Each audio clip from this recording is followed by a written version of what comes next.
All right, and we are back here on the GSMC Football Podcast. And for the final part of the show, we are now going to rank the wide receiver groups for the teams in the AFC South. So this is our second to last rankings that we will be doing. So let's get into that and switch a couple things around here. Now, this division I feel like was a little difficult because, I don't know, because the top spot, I think for me, is pretty easy. But it's like the other three because when you look at the Colts, they got a lot of young receivers. They got Michael Pittman, obviously, who got paid this offseason.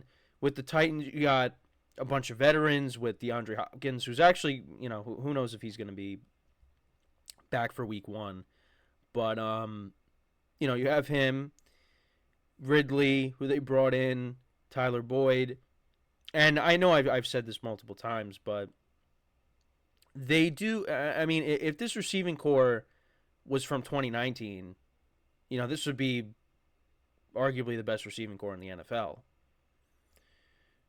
But that's not the case. And then you got the Jaguars, who they got a young receiver in Brian Thomas Jr., who they drafted from LSU.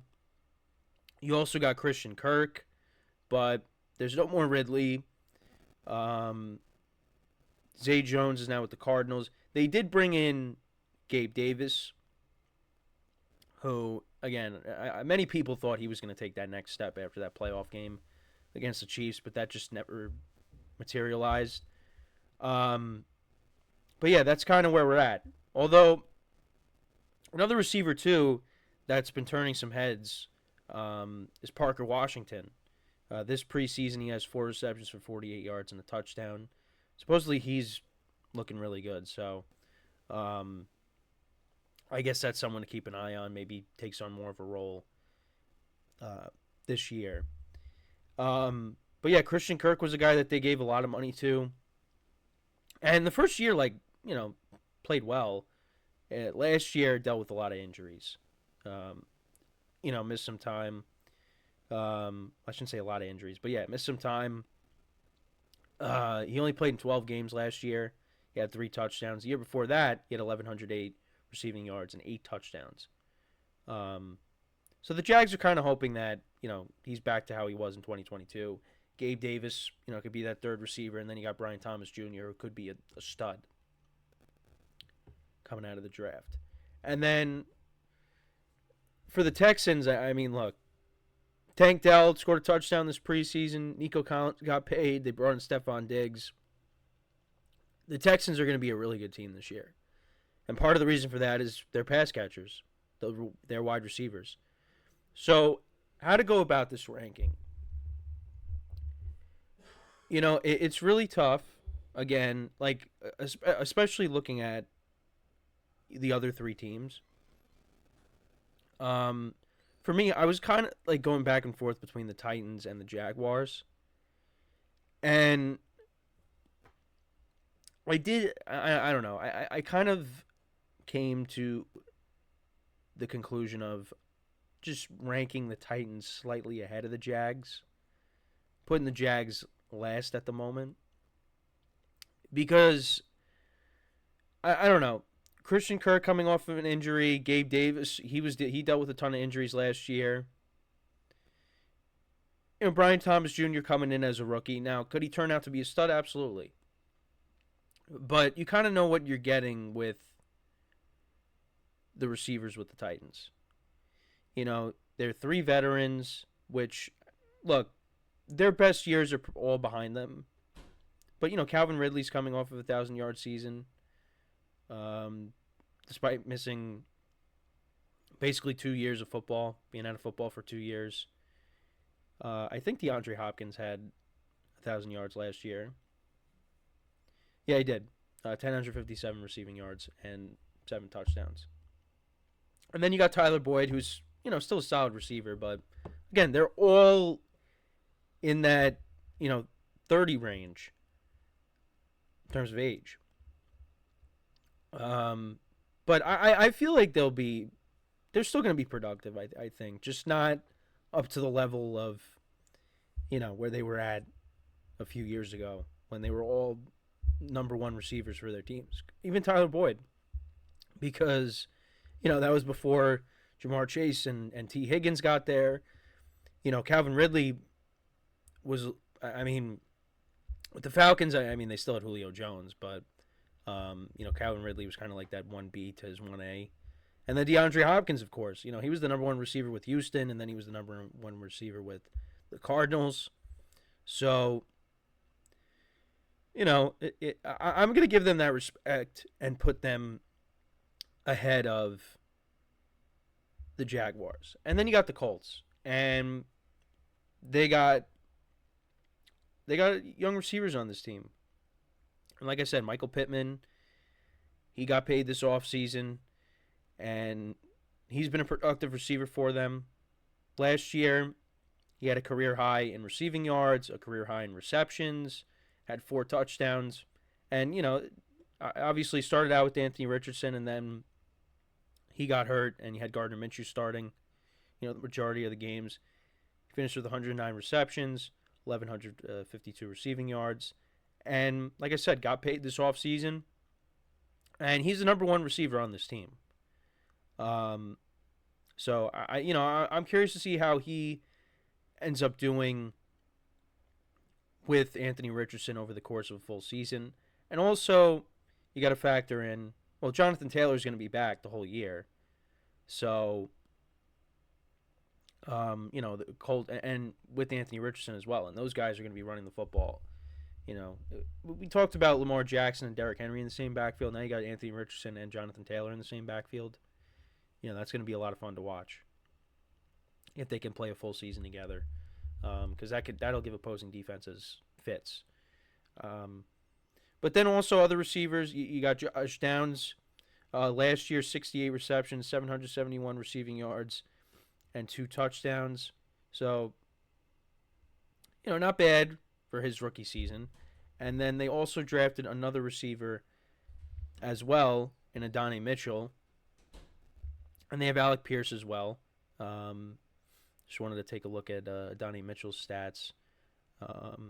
So far this preseason, he only has 1 reception for 11 yards. But out of Texas, I wanted to look at his stats. So he's coming off of a season in Texas, 51 receptions, 813 receiving yards, 10 touchdowns. And that's your third receiver. And spent some time at Georgia as well. But Texas was, his last year in college. That year at Texas, that was a good year for him. 10 receiving touchdowns. So the Colts got a good young receiving core. He's 21. Josh Downs is got to pull up his profile again now. Mitchell's 21. Josh Downs, of course, if this wants to load. Josh Downs is 23, and I think Michael Pittman is, what is he, 20? He's 26. So they got a young receiving core. And let's see how it is now with Anthony Richardson over the full season. You still got Alec Pierce there as well, I guess, who's the number 4 now. But, I'm going to put them 2. Over the veterans and over the Jags. And then at 1, I mean, it's no surprise it's the Texans. I mean, you got Stephon Diggs now. Nico Collins is coming off his best year. Tank Dell was an explosive weapon for them last year. And like I said, already scored a touchdown in the preseason. So, there's a lot to like about this Texans receiving core. And then you also got some other guys, Noah Brown and Robert Woods, John Mechie. I mean, we'll see how the final roster is constructed with those last 3 receiver spots, because they got a ton of receivers that are trying to make the team and get those last few spots there. So, but I like the Texans at 1. I mean, I just think they got the best receiving core by far. That one is, well, I don't want to say by far, but they do have the best receiving core in this division. The other 3, it's, we'll see how it goes. But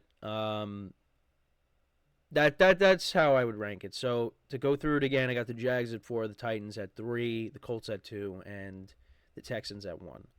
So tomorrow we will cover the receivers in the AFC West, and then it'll probably be the last rankings that we do before the season starts. I also wanted to bring up, I was looking at Instagram during one of the breaks, and so Pete Carroll is going to be teaching classes at USC. So I thought that was interesting, and I think I still have the post open. I hope I do. Yeah, I do. Oh, no, it just went away now. Let me see if I can find it. I think ESPN posted it.